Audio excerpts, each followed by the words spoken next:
보첼리 같은 이탈리아 테너 가수는 소경이지만 사랑받고 부유하게 살아요. 그러나 그 당시 소경에게는 기회가 없어요. 거지가 다 거지하는 것이 소경 직업이에요. 예수님께서 가시다가 그 소경 거린을 본 거예요. 보신 거예요. 제 아들도 같이 봤어요. 아마도 한참 서서 보신 것 같아요. 제가 그 부인 곁에 발길을 멈춘 것처럼. 제 아들이 선생님, 이 사람 소경되어 난 것이 이 사람 죄입니까? 그 부모 죄입니까? 질문이 좋지 않아요. 나면서부터 소경이 됐는데 뱃속에서 무슨 죄를 지어요? 그러나 주님께서는 야, 그 질문도 아닌 걸 질문하냐? 이러지 않고 이 사람의 죄도 아니고 그 부모의 죄도 아니다. 이 사람에게 하나님의 하실 일을 나타내기 위함이다. 할렐루야. 하나님께서는 하나님이 그에게 일하실 계획을 갖고 소경으로 태어나게 하셨다는 거예요. 그리고 아직 낮이니 우리가 아버지께서 나를 보내신 일을 해야 하겠다. 내가 세상에 있는 동안에는 나는 세상의 빛이니라. 그리고 주님께서는 진흙을 침으로 주님 왜 그러신지 모르겠어요. 침이 되어서 흙을 근데 뭐 성경학자들의 해석이 다 달라요. 옛날에 침은 치료제로 썼대요. 그래서 피 할 때 나 치료하시나 이렇게 느끼게 하셨다고 보는 학자들도 있어요. 뭐 옛날에 약이 없잖아요. 모기한테 물리고 벌레한테 물려서 가려워서 할머니 벌레한테 물려서 보자 치면 그만 그게 약이에요. 실제로 치면은 치료하는 효과 있는 그런 것이 많대요. 그래 주님께서 이 사람아 실로암에 가서 씻어라. 이 사람도 예수님의 소문을 많이 들었거든요. 예수님이 죽은 자를 살리고 나병한 자 살리고 떡 5개로 5,000명 먹이고 물로 포도주 만드시고 다 들었으니까 예수님이란 말을 들을 때 그냥 가슴이 뛰는 거죠. 야, 내가 오늘 뭐 기적이 일어나겠네. 오늘 내가 참 대단한 날이 되겠네. 그러면서 실로암못으로 가요. 실로암못은 예루살렘 성 밖에 기온이라는 놀라운 샘이 있습니다. 물이 싹 이렇게 솟아나는데 예루살렘 시민이 다 먹을 만큼 물줄기가 대단합니다. 근데 아수르 군대가 이스라엘을 진격해 올 때 히스기야가 적군에게 물을 주면 안 되겠다. 그래서 급하게 바위 굴을 이쪽에서 파들어가고 저쪽에서 파들어 오는데 하나님의 은혜입니다.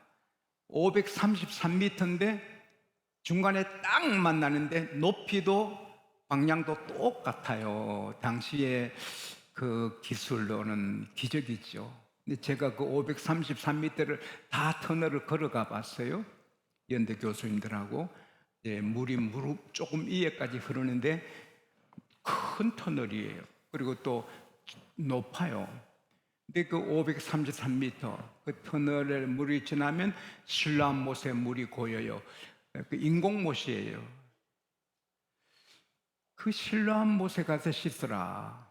이 소경이 지팡이로 더듬거리며 갔는지 제자들이 도와줬는지 모르겠어요. 그래서 떨리면서 오늘 눈에 기적이 일어나겠지 하고 세수하니 눈이 완전히 회복된 거예요. 회복 아니라 소경이 보게 된 거예요. 할렐루야. 이 성경은 짧게 기록하지만 이 내용을 우리가 상상하면 여러분 나면서부터 소경이라 보지 못했던 이 사람이 다 보이니까 소경은 색깔도 모르고 무지개도 모르고 꽃들도 몰라요. 색깔을 모르는데 지향찬란한 세상을 보니까 놀라서 야단이고 할렐루야 할렐루야 하고 주님 앞에 달려서 감사하고 그리고 어느 성경에 보면 집으로 갔어요.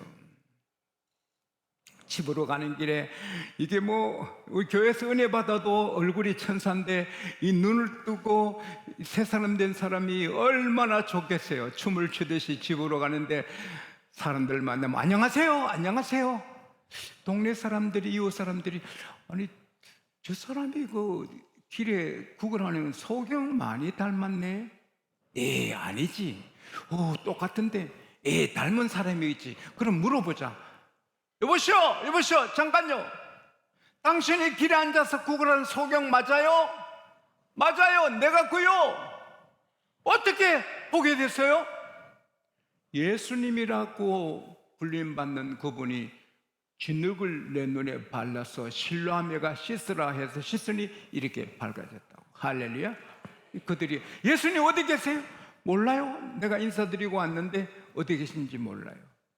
그 뒤에부터 이 소경 눈뜬 사람은 바리새인들에게, 많은 사람에게, 건세자들에게 예수가 내 눈을 뜨게 했다고 담대하게 전합니다. 그는 걸어만 다니도 전도가 되고 마을 사람들이 그 사람 봐도 예수님이 기적을 행하셨다. 할렐루야. 오늘 본문에서 우리가 조용히 기도하고 엎드리면 감사하고 살아야 되겠다. 여러분, 제가 그 부인 누워서 이렇게 배로 가는 그 부인 볼 때 마음이 얼마나 아팠고요. 이 건강한 몸으로 산다는 게 이 죄인이 얼마나 감사한지요.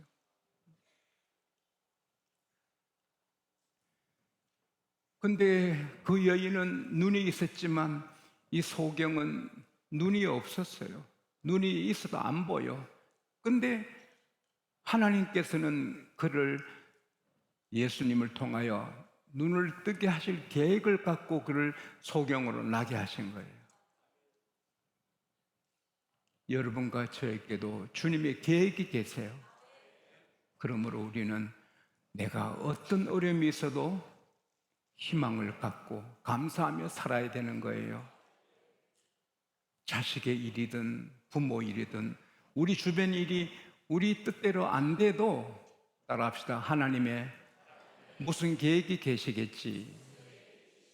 요셉이 13년간 종살이 옥살이 했는데 13년간 캄캄하게 살았는데 그 스트레스 받으면 죽지요. 그러나 꾹 참고 하나님이 어떤 일을 하시겠지. 그러다가 총리가 되는 거죠. 대나무가 5년 6년 땅속에서 안 놀려다가 갑자기 팍 자라는 것처럼 우리 오랫동안 어렵다가 팍 피어날 수도 있습니다. 할렐루야. 우리 집을 보세요. 여러분 집을 돌아보세요. 우리 교회 한 장로님은 교회 일성전 지을 때 전세금 뽑아서 헌금해버리시고 월세방에 들어갔잖아요. 지금은 빌딩을 가진 장로님이 되셨지만요, 받은 복을 여러분 감사하고 앞으로 받을 복은 너 엄청나고 할렐루야. 감사하며 사십시다. 그리고 인생의 모든 문제 주님을 만나면 해결되는 것입니다. 나면서부터 소경 직장 생활할 수 있습니까? 사업할 수 있습니까? 농사를 가축을 먹일 수 있습니까? 아무것도 못해. 소경뿐인데 예수님 만나서 눈을 뜨니 직장도 갈 수 있고 사업도 할 수 있고 양도 줄 수 있고 농사도 줄 수 있고 집안에 부담이 되고 가족의 친척에 부담이 되는 사람이 가족에 자라게 되는 거예요. 예수님 만나면 근본적으로 해결을 되는 것입니다. 옛날에 짐꾼은 시장에서 많이 보는데 무거운 짐, 한 사람의 짐을 짊어지고 가지요. 우리 주님은 온 세계 만민의 짐을 지시는 짐꾼이십니다. 마태복음 11장 28절에 수고하고 무거운 짐을 진 자들아 다 내게로 오라 내가 너를 쉬게 하리라. 할렐루야. 오늘 밤에도 여러분 짐 다 주님께 맡기십시다. 주님은 80억이 아니라 8천억 짐이라도 아무 상관없어요. 주님은 전능하십니다. 할렐루야. 그래서 우리의 마음의 짐, 몸의 짐, 병, 자식 문제, 남편 문제 주님께 다 아뢰면 되는 것입니다. 몸의 문제, 마음의 문제, 부부간의 문제, 어려운 문제, 누가 나를 미워하는 문제, 한 나라 군대가 나를 죽이려 해도 하나님께 피하면 되는 것입니다. 하나님은 그 문제를 즉시 해결해 주시기도 하고 몇 년 걸려 해결해 주시기도 하고 그 문제 해결 안 해 주시고 문제를 이기기도 하시는 겁니다.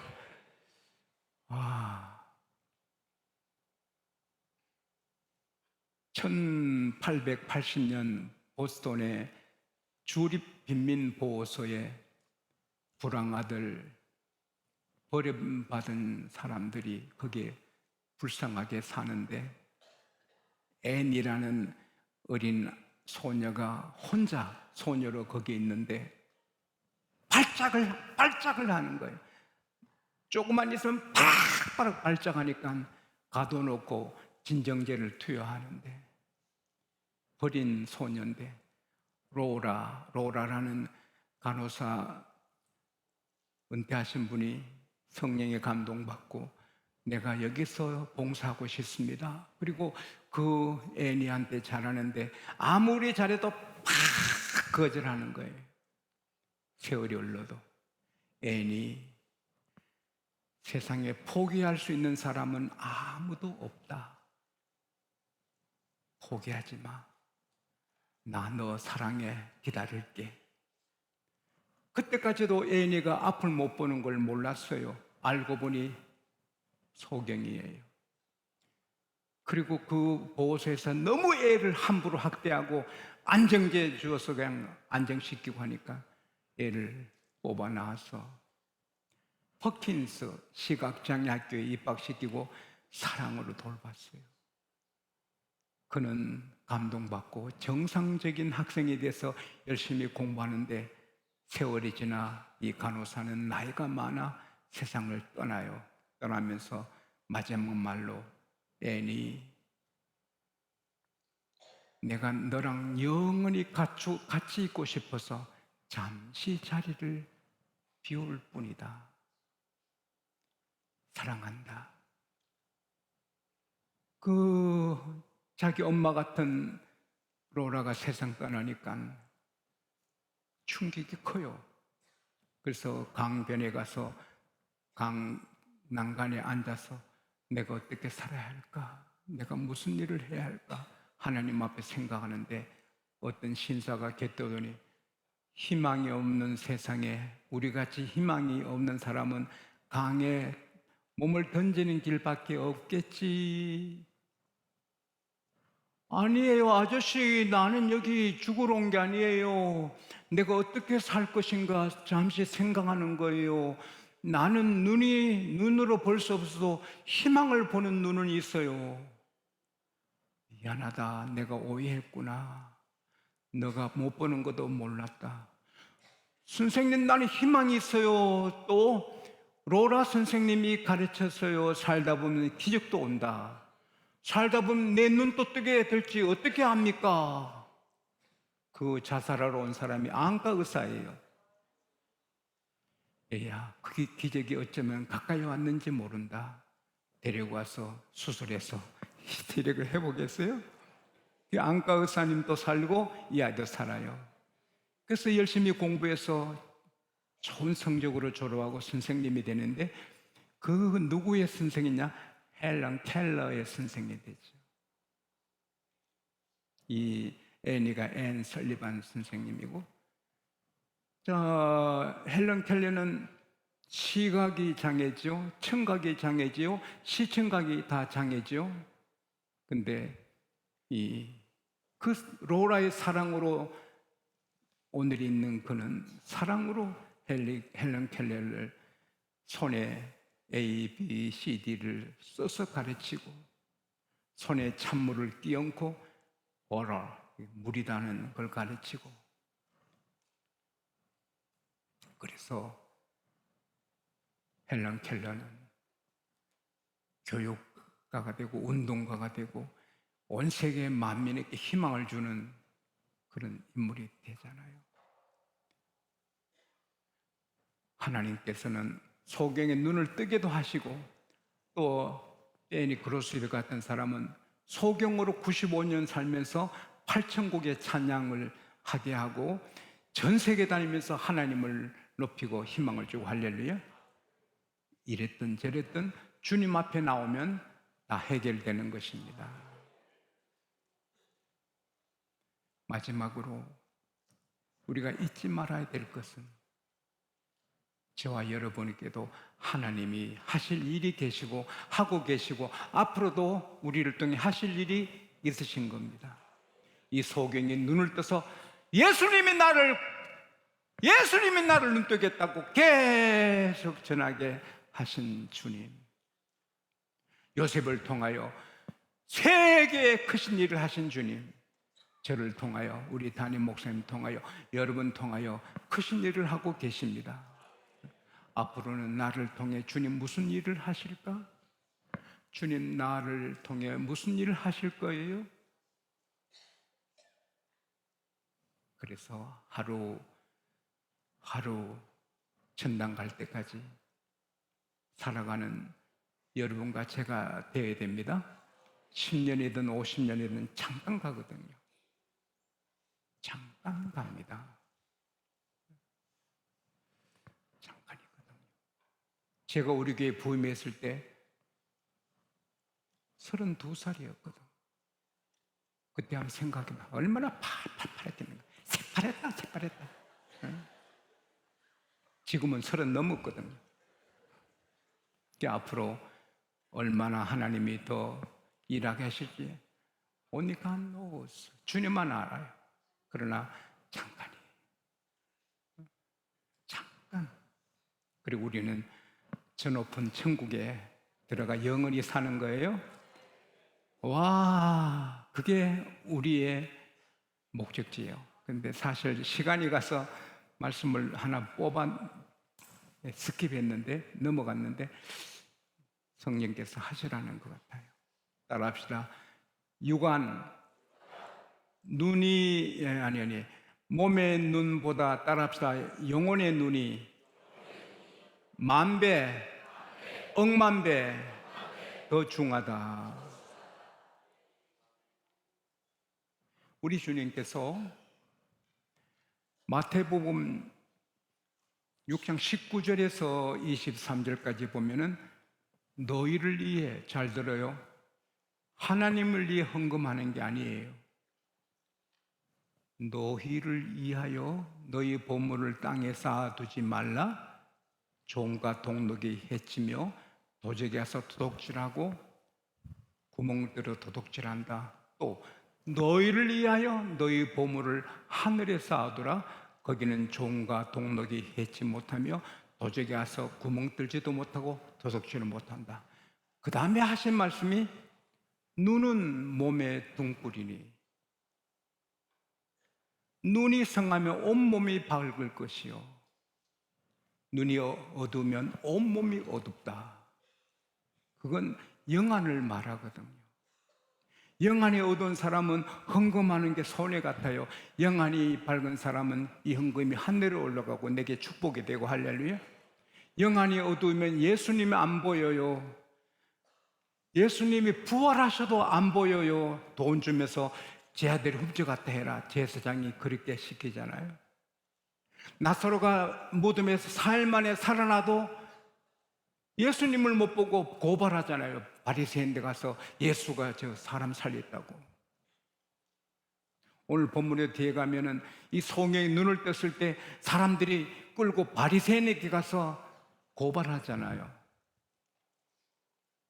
영안이 어두우면 성경도 안 보이고 교회도 안 보이고 목사도 안 보이고 예수님도 안 보이고 천국도 안 보여요.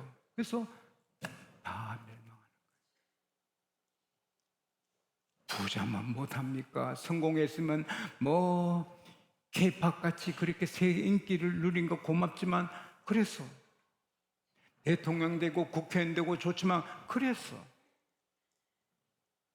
뭐 어떻게 하겠다는 거예요? 나는 우리 교회에서 대통령이 나오고 장관들이, 국회의원들이, 정치인들이 많이 나오기 바랍니다. 시의원, 도의원 많이 나오기 바랍니다. 이 나라를 위해서 그렇게 나와야 돼요. 그러나 그건 봉사하는 거지만 그렇게 해도 영안이 어둡다면 불쌍하게 짝이 없죠. 영안이 어두우면 다 지옥 가잖아요. 땅에 살아도 우리는 두세 개 살잖아요. 대한민국에 또 천국을 보고 살잖아요. 우리는 천국에 벌써 살고 있는 거 할렐루야. 우리 시민권 하늘에 있는 거예요. 그래서 겁날 것도 없고 부러운 사람도 없고 죽음도 그렇게 두렵지 않고 조금 죽네 싶어도 오히려 더 좋고 영안이 밝으면 다 오케이입니다. 할렐루야. 언제나 육신의 눈도 밝지만 영안이 밝아서 영안이 밝으면 아랑 군대가 에워싸도 하나도 두렵지 않아요. 불병거가 하늘의 군대가 많으니까. 영안이 밝으면 아무것도 두렵잖아요. 하나님이 천사가 같이 하니까. 영안이 언제나 밝은 여러분과 제가 되기를 축복합니다. 제가 토마스 선교사 많이 좀 준비를 했는데 할 수 없네요. 토마스 선교사를 목을 친 군인이 박충근이죠. 근데 박충근 씨가 목을 칠 때 토마스 선교사가 웃으면서 예수 믿고 구원받아라. 그걸 잊을 수 없죠. 칼로 치는데 웃으면서 예수 믿고 구원받아라. 결국 박충근 씨는 널다리골 교회 장로님이 됐습니다. 영안이 열리니까 예수 믿어야 된다. 최치랑 씨는 그 배에 가서 성경을 갖다가 벽에 발랐습니다. 여관 주인인데 그런 예수 믿고 그 여관을 교회로 내놓았습니다. 많은 사람들이 성경 갖다가 벽지로 했는데 성경 보다가 영안이 열려서 예수 믿어서 평양이 부흥됐습니다. 돌아가시 전에 토마스 선교사님이 한 섬에 가서 한국말을 잘했습니다. 배워가지고. 그래서 그 섬에 복음을 전했는데 그 서민 65%가 예수 믿습니다. 영안이 밝으면 미래를 다 보고 삽니다. 할렐루야. 여러분과 저의 눈이 밝고 그 다음에 영안이 밝아서 시원한 대로를 달려갈 수 있기를 축원합니다.